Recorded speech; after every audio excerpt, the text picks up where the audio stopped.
At 4:32, her teacher called, "She's gone."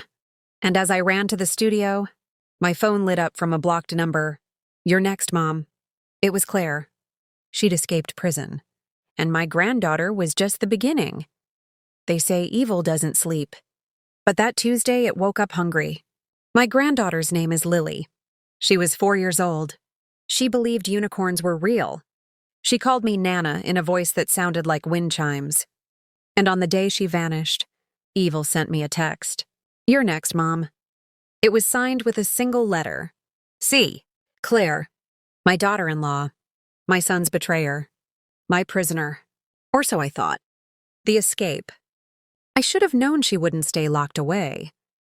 After I exposed her fake death scam after she was sentenced to 18 years, she stared at me in court and whispered, "This isn't over, Mom." I thought it was bravado, but prison gave her time. Time to plan, time to recruit. She bribed a guard, faked a medical emergency, and walked out of federal transport in a nurse's uniform. By midnight, she was gone. The FBI called it a breach. I called it a countdown, because Claire didn't just want freedom. She wanted revenge on my bloodline, the disappearance. It was a Tuesday, sunny, ordinary. Lily had ballet at 4:15 at the Little Stars studio 2 blocks from my house. I watched her skip inside, pink backpack bouncing. At 4:32, my phone rang. "Mrs. Lane?" Lily's teacher, voice trembling. "Lily, she's not here. A woman picked her up. Said you sent her. She even knew Lily's nickname, Lilypad." My stomach dropped. Only family called her that. I ran. The studio was empty. Her backpack lay by the door. Her favorite hair clip shattered on the floor. Then my phone buzzed. Blocked number. One message. "You took my future. Now I take yours. You're next, Mom." I didn't cry. I didn't scream. I went home and loaded my pistol.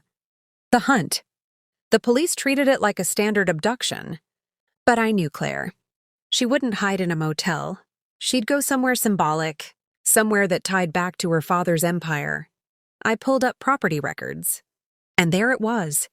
Blackwater Lodge, a remote cabin in the Adirondacks. Deeded to a shell company linked to Claire's dad. I drove through the night. No backup. No plan. Just a mother's rage and a GPS tracker. I'd hidden in Lily's unicorn plushie months ago just in case. It was still pinging. The cabin. The cabin was dark, but the tracker led me to the basement. I crept down the stairs, and there they were. Lily curled on a cot, eyes wide but unharmed. Claire standing over her, holding a knife. "I knew you'd come," Claire sneered. "You always play the hero." "Let her go," I said, voice steady. "This is between us." "No," she laughed. "You buried my life.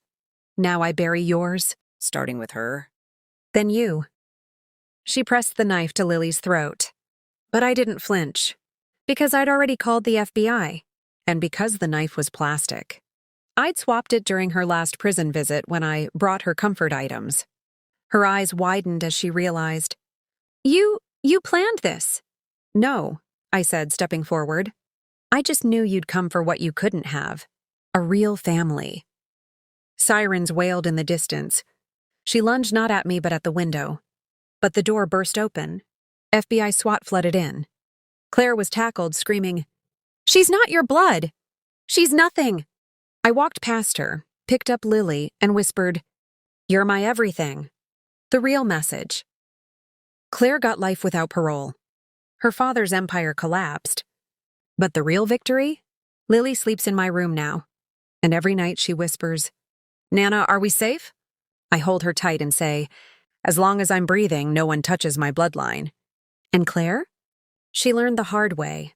Moms don't break. We become the storm,